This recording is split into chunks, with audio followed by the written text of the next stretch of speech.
Today on the Skid Factory, we shoehorn the RB into the Z.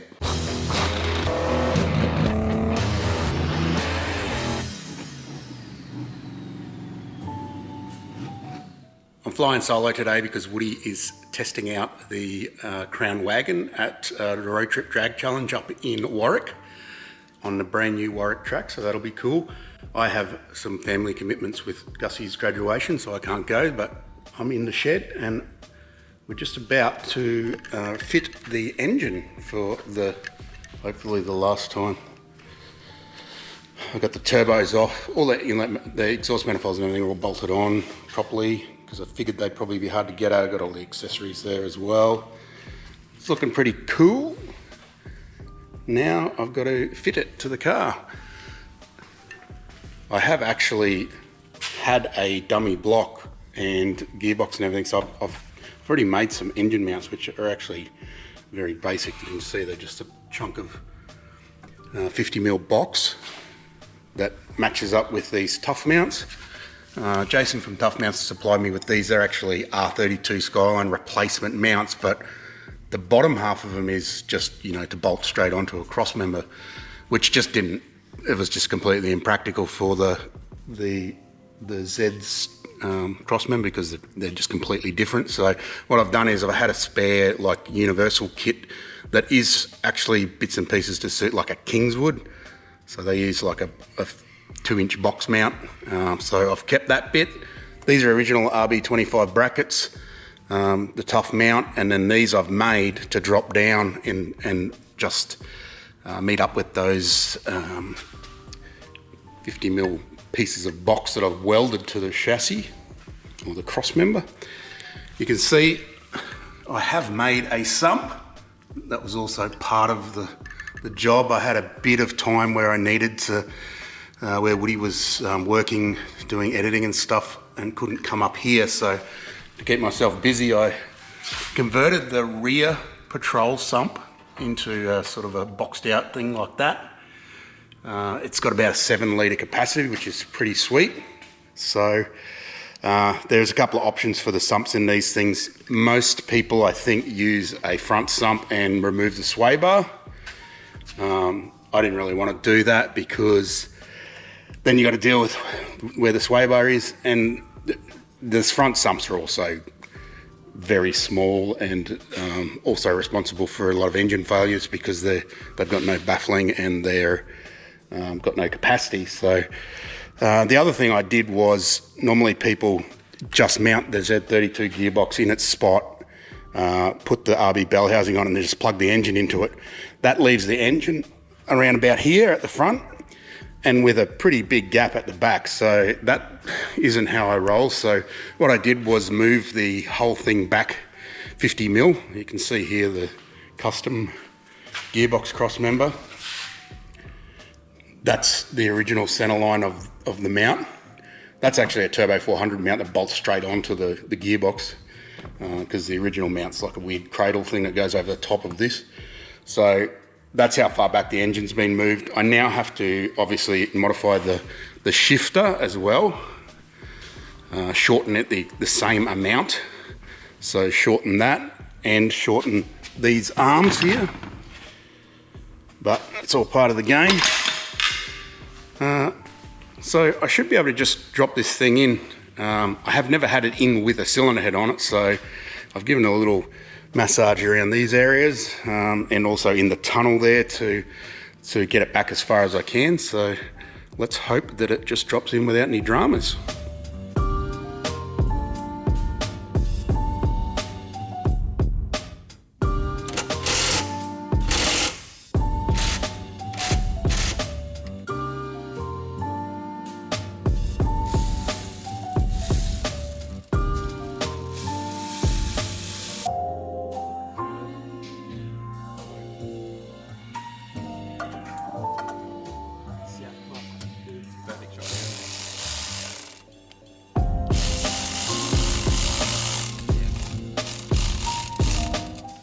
I've successfully managed to shoehorn the RB30-25 into the Z, and let's be honest, it's probably not the easiest thing to fit.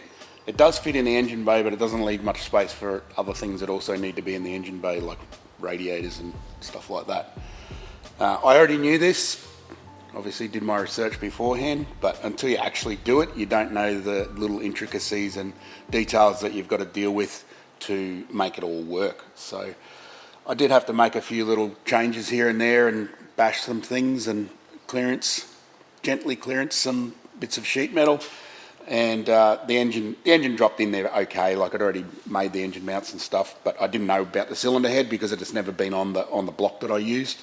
So there's a little bit of clearancing in the firewall at the back there, but I'm pretty happy with the way it fits. The gearbox, not so much, very difficult to fit, which is a bit of a thing with Nissans in general.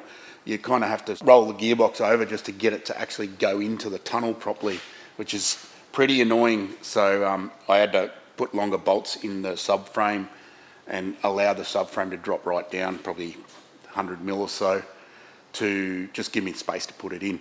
I know how to do that because that's what you've got to do with a Toyota, like a JZA80 Supra with one R155 gearbox connected to it, which is not meant to be in there, but you've got to do the same thing because you just cannot fit the gearbox otherwise. So those will stay in there for future removal things. So you just got to let the bolts right down and the whole thing falls down really low. Then you can bash it out of it to get it in there. So it's all in there. Clutch fitted up. We got a clutch from Golby's. It's nothing special. It's just the best clutch I can get without going twin plate. My wife's supposed to be driving this, so I don't want it to be some rattly, horrid thing that she's just going to go, I don't want to drive that anymore. So it's a 6-puck clutch, but it's all sprung centered and everything. You don't know until you drive it, but generally speaking, these days, those clutches that used to be terribly aggressive are actually pretty manageable nowadays. So hope for the best. We had alluded to the fact a couple of times that I was going to run twin turbos on this, and that's just purely because I like the look of them, and I also had some turbos, new turbos in stock. They're GDX 2863 turbos with V-band exhaust housings, about 0.6 I think they are in the AR, and these will do the job perfectly fine. Yes, you can use a single turbo, and it probably would be easier and more spacious, but I just like the look of the 90s era twin turbos when they didn't have big turbos that were efficient and could make power. So they most often used a pair of smaller turbos that they could then get the power they needed from just doubling up. So you get this sort of iconic 90s turbos peeking over the bonnet sort of setup, which I like. So from here I've got to work out how to get pipes in and out and that sort of thing, which is obviously the same with any build, but I'm sure I can handle it. I've already plumbed up the turbos for the most part. I've just got to do a couple of oil feeds into it, and I was just waiting for a T-piece fitting for that. So I've used there's 2 ports in the back of the block. I don't know if we've ever actually talked about how you're supposed to plumb up a turbo for water cooling, but you should take the cooling water or coolant from the cylinder block because it's been pushed by the water pump, but it hasn't been subject to much heat when it goes through the block itself. If it goes through the cylinder head, that's where most of the heat is. That's where the combustion occurs. And you're going to be feeding your turbos very hot coolant, where it's best to feed it the coolest you can get. So they go out of the block through the turbos, and then I will pass them on to a header tank that I have to use due to the radiator arrangement that I'm planning on using. The radiator setup is difficult because there's no room in the front anymore. There's 2 different radiators that they use in these Zs. One is for the turbo, one's for the NA. The NA is a really wide, skinny radiator because that's all it needs. But the turbo one is actually narrower and thicker, and the reason for that is because they sneak some pipes through the side of the radiator to go out into the intercoolers and that sort of thing. So these things are complex. So we're going to try and work with the space we got. A lot of people would put a radiator out here in the front, a big thick thing that probably holds a lot of water but probably doesn't do much cooling. I think we've talked about the effectiveness of very thick radiators before. Usually they don't do much after about 50 mil thickness because all you're doing is transferring the heat you've already removed into the second half of the radiator. So I'm going to go with a thinner radiator. It's probably a little bit undersized, but we're going to offset that with an oil cooler. Again, cooling occurs with more than one fluid. You've got coolant, which is its only job is to cool, but oil, it has dual jobs. It lubricates and it also dissipates heat. Like, it gets hotter than the coolant for the most part. So it's harder to get heat in and out of oil, but the oil's also in far more places in the engine. It'll contact surface area more inside the engine than coolant does. So it is an effective way to dissipate heat from the engine.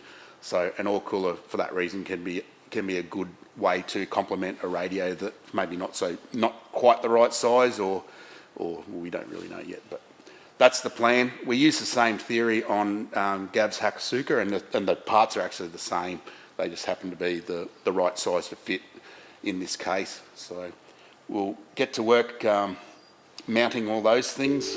Then we've got to make dump pipes and all sorts of stuff. There's heaps of work to do, but at the moment I'm just trying to visualise how everything's going to fit, which is kind of what happens after you fit the engine that you've never fitted before. Because I've moved the engine back 50 mil, the gearbox back 50 mil from where it's meant to be in the car. It's got a remote shifter, so I've shortened the bit coming out of the gearbox, which is actually a shaft that goes right through into the box, so I couldn't even take it out. I just carefully shortened and re-welded it up there, but now I've got to shorten this as well. That's the piece that bolts to the box and then goes up into inside the car. Now let me get some more lighting in there for you, brother. Sweet. So I've got to take 50 mil out of that as well. Is that the magic number? 50 mil is the magic number, but as always, it's not actually square, so it's bound to cause problems trying to pull 50 mil out of it.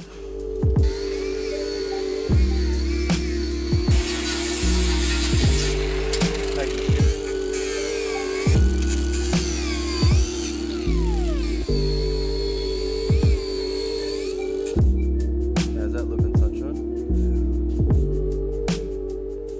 I don't know what it looked like. While Al is bumming around with a shifter, which is not as simple as just shortening it 50 mil, we're going to fit some coilovers. These have been sitting in the car since 2018. They've come from our mate Don at TMI Racing Products. That banner has been there probably since 2018 too. Don sent these over. We actually met him in, where was it, Al? I think it was like Virginia, maybe. He came when we were over there doing drag with Benny, and then I think we actually went to his house. Was it Virginia the first time? Oh, okay, that's right. So the second time round. Anyway, we met Don. Don's a legend. He sent these coilovers for Al. These are D2 street coilovers, and they're for the Z. So something it's probably the longest standing, I suppose you call it a sponsorship maybe, that we've ever had. They've just been chilling forever. So don't even know what's inside here. All right. They look pretty simple, I suppose, just a bolt-in thing. The back looks actually quite simple, and so does the front too. So get these bad boys fitted up. I've got some height adjustment and get it slammed down on those 33 GTR wheels. Actually getting it looking nice instead of like forward drive height. Thanks, Don. Top bloke. Thank you. Shout out to Don. Took me a long time, but we finally got to fitting these things. I'm sure they've been well preserved. What is that? That's just More of the hard work. when the aircon doesn't work. Alright, now when I say we're going to fit this, you know who's going to fit it, mate? Not me. Not me either. Get to work, brother. Sweet.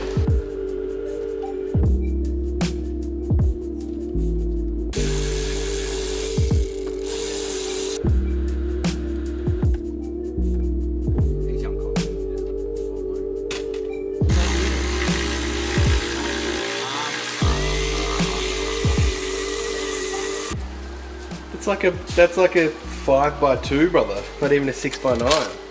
That's what every speaker in every Japanese car built in the 90s looks like. Just shorten it 50 mil, they said. It'll be easy. It wasn't easy.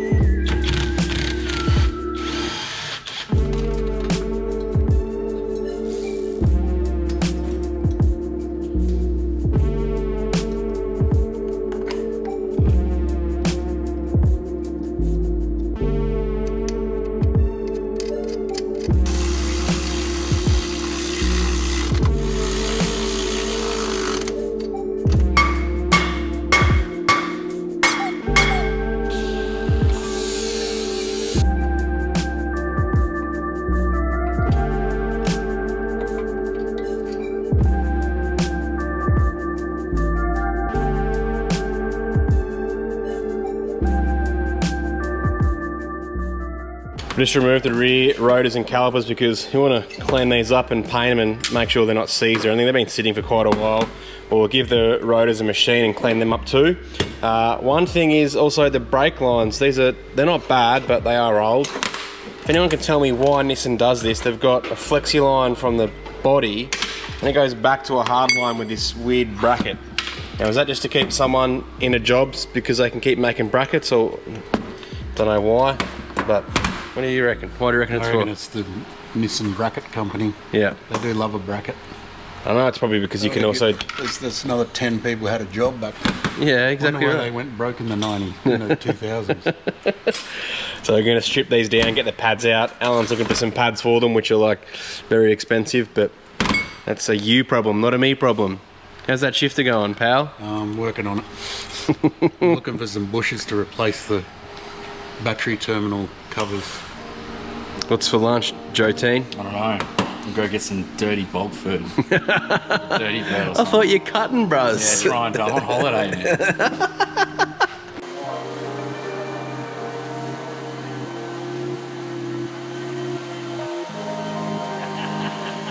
So I stripped the calipers down, and that's the colour that I got to paint them. And this is the colour that they came out as. So not quite candy red, but more of a maroon. So now what I'm going to do is actually file off the Nissan so it's shiny, and then we'll clear coat it. I've just got to do another coat on top there because it's pretty, I painted them upside down, so I'm missing a few spots. So we'll get that Nissan shining up and then give them another coat and then clear coat so they come up all shiny. This week actually, but...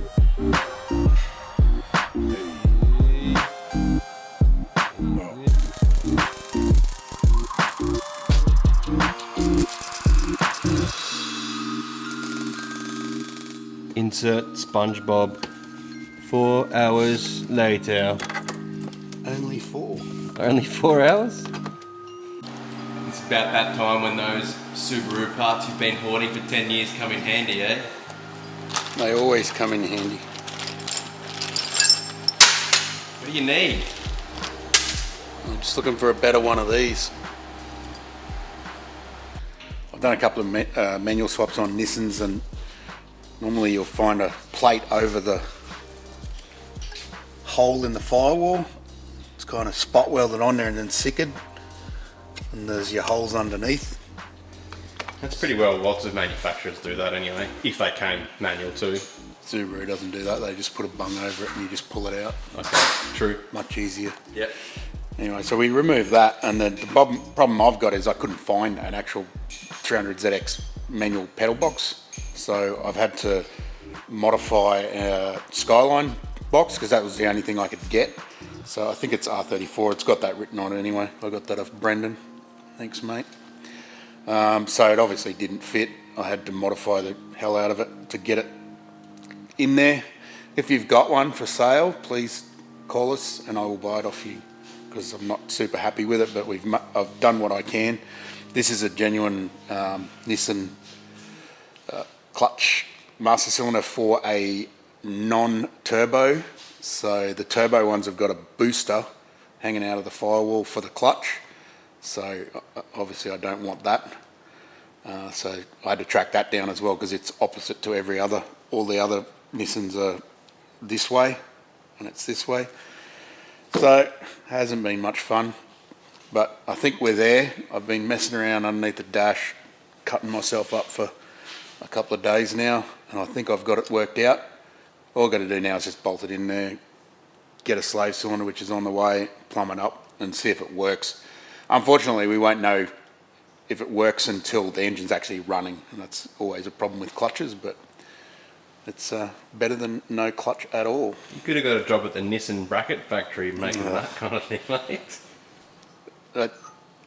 These things are unbelievable how complicated they are for something that does such a simple job, but you get that. That's cars for you. For those of you wondering who this random guy is, this is Joseph, my cousin, and this is Al's long lost brother, Brad. You do look like him, mate. And this is the JZS 171 Wagoon. We're just getting some new plugs, chasing a misfire. How's this thing going for you, Brad? You having fun? Yeah, pretty good. Pretty good? Fun. I heard that it's not as fast as a barra-powered But yeah. wagon. That's actually a good, once you get this thing going down the track, we should race. Sounds good. It's a pretty common thing for your brake master cylinder to leak brake fluid, and then eventually the brake fluid eats away the paint and it will cause rust. Now, this will take forever to cause any problems mechanically, but it just doesn't look good, so we're going to fix it up. What we're using is this metal rescue stuff. I've used this heaps, and it's so handy just to basically apply it to whatever you want to get rid of rust-wise and leave it. It just eats away the rust, leaves a perfect, basically, base for you to then clean up, prime, and then paint over. So I use this, I used like 4 tubs of this when I did my crown wagon, just on everything, on the chassis rails, on like anything that was rusty that I could eventually wrap up. I'm just going to use a plastic bag, but on the chassis rails I ended up using like Glad wrap. It's so handy. Even the finish it comes up with after a few times I didn't even prime, I just blasted paint on it, so it actually works out really well. So if you see this in a store, definitely get some because it's very, very handy. So after we've got all the areas covered, which I believe I do, I'm just gonna throw a bag on top.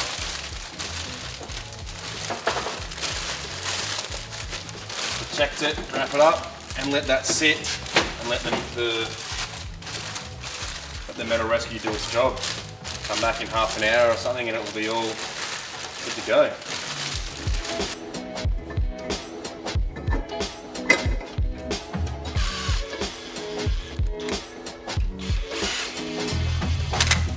You like the colour, brother? It's not what I envisaged, but I'll go with it. What do you want, XR6 Turbo Red? It's red.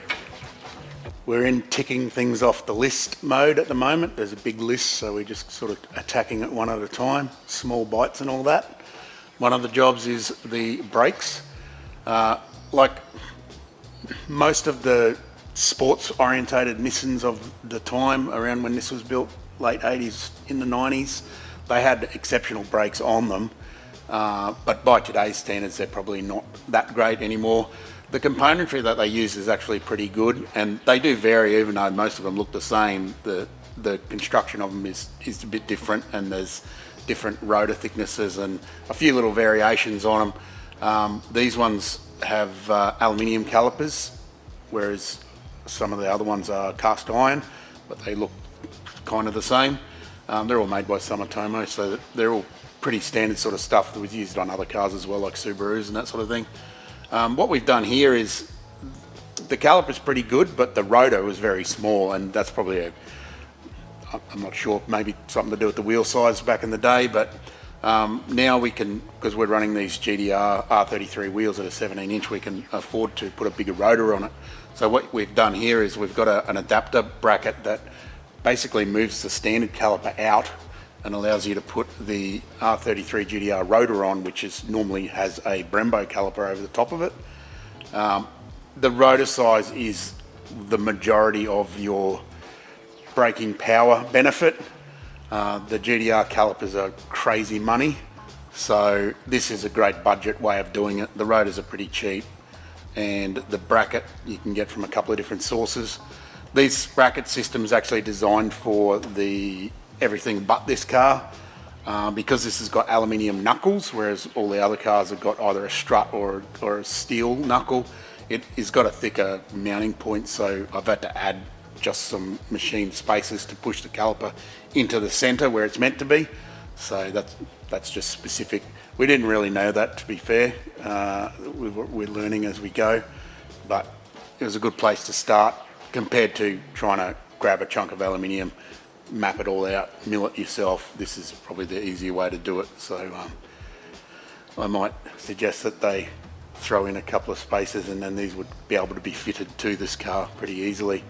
For some reason, I don't think these things are actually that popular for drifting, budget motorsport, whatever, at the moment. maybe they will. Maybe everyone will start whinging after we build this that we've ruined it for everyone. But a bit of skid factory tax here, actually. Yeah. At the moment, most of them are rotting away in people's yards. So if more people know about them and know that it's a good platform, there'll be a lot more of them still on the road in the future. So don't complain, because we're not going to listen. What about that one that's in old mate's yard and he knows what he's got? He does. He knows what he's got. A rotting away JDM icon. I'll get round to it one day. I'm going to do that up. Here's the brake booster after sitting in that rust remover for a while. So now we just step into the paint booth and lay down some primer and be good to go. One other thing ticked off the list was the shifter. I've had to shorten it because I've moved the transmission back 50mm. Not as easy as it sounds, but I got there in the end. Just a lot of fiddling around. Seems to work pretty well. Once we get everything else operating, we'll be able to test that out, but it's looking good. Now the tail shaft can go in. I'm able to use the original auto tail shaft that was in it because I've moved the gearbox back. They're actually a different front length between the two, between auto and manual. So that can go back in now. Diff wise, these things have got an R230 diff in it, so it's a 230mm crown wheel, which is obviously pretty big. 30mm bigger than most of the other Nissans that had R200s. GTRs had a similar diff, but it was still only a 200mm crown wheel from what I remember. What they did with them is they used the input and output shafts designs that this diff has, and they're much stronger. It's got a CV joint input and very big output shafts and axles, so I don't expect that to be any issue. It's got the usual Nissan LSD in it. It's probably still pretty tight because this wasn't a thrash car, so all it would probably need is a shim in it or something if necessary. You'll see this horrible looking bar thing on the back of the rear cradle. That's the hydraulic high-cast rack, I suppose you'd call it, although it doesn't really move very far. These things are probably one of the reasons why people complain about the handling of these cars. It's a good idea in theory, but in practice, and especially in practice with wear, they're terrible. So best to delete that. You can buy little bars that just screw the steering ends into them, but I'm just going to do something manual because I can. We probably won't do much else with the back end here. We're just going to do some real basic stuff to the car because it's in pretty good condition. There's no bush wear or anything like that. It's pretty low Ks. So I'm just going to do the basics like the struts or the coilovers and just brakes, good tyres, and that should be enough to get around the street and have a bit of fun, maybe at a track day every now and then. Progress has been slow, but it is progress, and that's what matters, I suppose. Actually, I did put an engine in, gearbox in, make a gear shift to make a clutch pedal and sort of make brakes work, so I suppose that's pretty good. We'll take it as a win. These things take time, as you'd probably know if you've ever worked on your own car. We're still waiting for stuff like the plasma man intake manifold, which is being fabricated at the moment. So until we've got that, there's a lot of unknowns, so we're just going to leave this side of sort of alone for the minute. Still got a bit to do with radiators and oil coolers and whatnot, but I haven't totally made up my mind about that yet, so I'm still having a little mental battle about what to do and whether to order even more radiators and have more than I already have. Sometimes it's the only way to find out whether they fit. That side of the engine is going to have some serious fabrication go on at some point soon.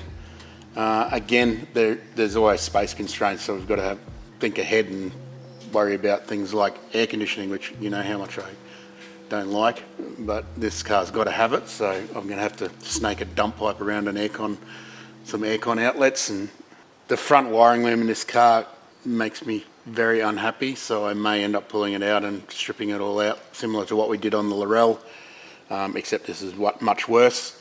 It's just, there's just too many unused connectors, and there's a giant fuse box and relay box that probably won't have anything used in it either.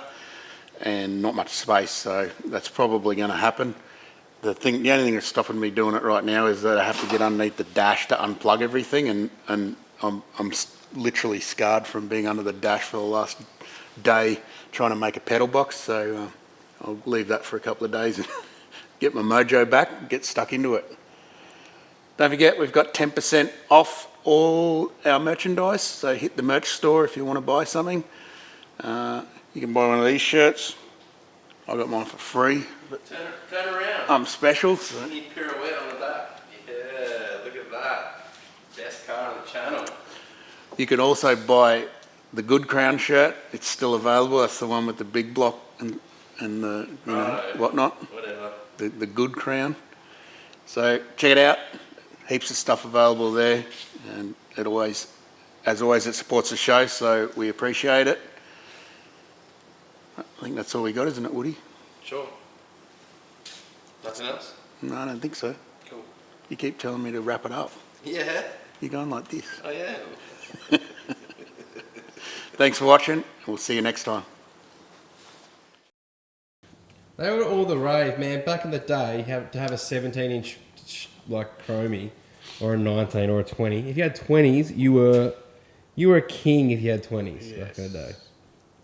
Until 2 years later when no one wanted them, and then you were a peasant with concrete wheels. And now there's people like Sage cruising around with frickin' 29s on an Impala. 29s. What's he got on his donk? What is that thing? What are they called again? Aren't they like 26s or something? I don't know. That's his brand, isn't it? I don't know. Some cool name. Rucci. Rucci, yeah. Rucci gonna get the coochie. They're not black, so it doesn't matter. That's the colour I had in mind. They're not scratched up black, so everything above that is a Toolbox candy red. And also, the first time I put a wheel on it, they'll have a big dint missing out of it. No, it's already got a ding in it down the bottom there. Is that from you? No, it was from you, bro. Don't blame it on me again. Are you going to look through 10 hours of footage just to prove that it was you that did it? Didn't you put overspray on them or something? No, that's the other one. Don't say that. Just a bit of grey pearl on this one, bro. That's all that is. Grey pearl. Bit of primer pearl. Is that what's in your hair? Look, this one's perfect. This one's good. Oops, scratched it. Always been. Are you saying that everyone's always been wrong? Well, maybe, but it's always been referred to as an RB2530. But it's not an RB25.